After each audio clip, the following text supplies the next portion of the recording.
ហើយអ្វីបានជាប្រទេសជប៉ុនខ្លាំងបងប្អូនបានឃើញនឹងបានល្បីហើយជប៉ុនមួយរយៈនេះដែលជាប្រទេសដែលតូចមានគ្រោះធម្មជាតិប៉ុន្តែហ៊ានរហូតដល់ទៅប្រកាសសង្គ្រាមជាមួយចិនដែលជាមហាអំណាចជប៉ុនអត់ខ្លាចសោះទី1ជប៉ុនខ្លាំងដោយសារវិន័យប្រទេសជប៉ុនជាប្រទេសដែលគោរពពេលវេលាណាស់គ្រប់ការណាត់ជួបគ្រប់កាតព្វកិច្ចគ្រប់សេវាកម្មគេយកចិត្តទុកដាក់គេធ្វើទៀងទាត់ហើយគេធ្វើឲ្យបានល្អបំផុតធ្វើមិនបានគេអត់ធ្វើជប៉ុនក៏មានការសុំទោសសាធារណៈដូចយើងដែរនៅពេលដែលធ្វើខុសប៉ុន្តែគេសុំទោសហើយគេលាលែងពីតំណែងតែម្ដងវិន័យរបស់គេច្បាស់លាស់ណាស់ប្រជាជនគោរពច្បាប់មន្ត្រីគោរពទូនាទីរដ្ឋបម្រើរាជដោយមានវិន័យសការអត់ពុកអលួយយុវជនប្រឹងប្រែងរៀននិងធ្វើការជប៉ុនមានអក្រិតកម្មតិចបំផុតស្ទើរតែគ្មានហើយផ្លូវថ្នល់ស្អាតណាស់អាចលឹកបានប្រទេសជប៉ុនអាចទុករបស់24ម៉ោងអត់មានអ្នកយកនេះហើយគឺជាភាពខ្លាំងនៃវិន័យទី2បច្ចេកវិទ្យាដើម្បីធ្វើជាអ្នកមានបានជប៉ុនចាប់យកបច្ចេកវិទ្យាការផលិតឡានម៉ូតូយានយន្តរ៉ូបូតក្រុមហ៊ុនល្បីៗនៅជប៉ុនមានរាប់មិនអស់ល្បីដោយទំនុកចិត្តដូចជា Toyota Sony Panasonic អ្នកណាមិនស្គាល់វាសុទ្ធតែជា brand មួយដែលល្បីល្បាញទូទាំងពិភពលោក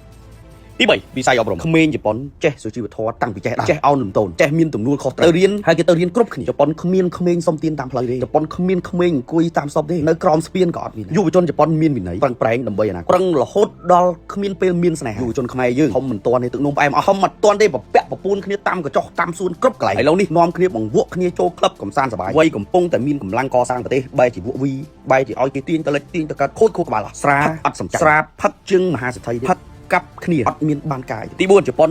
មានហេដ្ឋារចនាសម្ព័ន្ធសេដ្ឋកិច្ចជប៉ុនផ្ដោតលក់តែរបស់ថ្លៃហើយជាពិសេសវិស័យឧស្សាហកម្មបច្ចេកវិទ្យាជប៉ុនធ្វើបានល្អហើយមានគោលនយោបាយសេដ្ឋកិច្ចយូរវែងដាក់ហើយធ្វើអត់ដាក់ហើយ10ឆ្នាំក្រោយបានធ្វើទេប្រកាសឲ្យប្រជាជនដឹងហើយគឺគេធ្វើតែម្ដងហើយគេអនុវត្តស្រុះគ្នា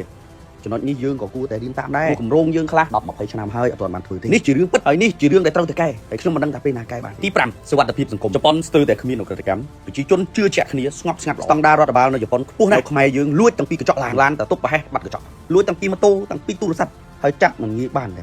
ទោះបីជាសម័យ CCTV ហើយក៏ពិបាកដែរតើតែករណីមួយនឹងល្បីតាម Facebook តិចទៅអានឹងបានងាយចាប់ទី6ជប៉ុនសាមញ្ញណាស់ជប៉ុនសាមញ្ញនៅប្រទេសជប៉ុនប្រជាជនធ្វើការដាក់ខ្លួនឡានមកផ្ទះយ៉ាងច្រើនមានមួយហើយជាឡានសេរីទៀតនៅខ្មែរយើងមកផ្ទះមានឡាន5-6ហើយសុទ្ធតែសេរីខ្ពស់មិនមែនអ្នកជិះឡានសេរីថ្លៃខុសទេប៉ុន្តែខ្ញុំចង់និយាយពីភាពសាមញ្ញជប៉ុនជឿលើ Kaizen ដែលបកប្រែមកថាជាការកែលម្អជាប្រចាំជប៉ុនធ្វើថ្ងៃនេះឲ្យល្អជាងថ្ងៃមុនធ្វើថ្ងៃនេះឲ្យពិសេសជាងថ្ងៃមុនប្រទេសជប៉ុនជឿថាភាពសាមញ្ញដាក់ខ្លួនធ្វើងាយស្រួលក្នុងការរស់នៅហើយការកែលម្អជាប្រចាំនឹងធ្វើឲ្យជីវិតរីកចម្រើន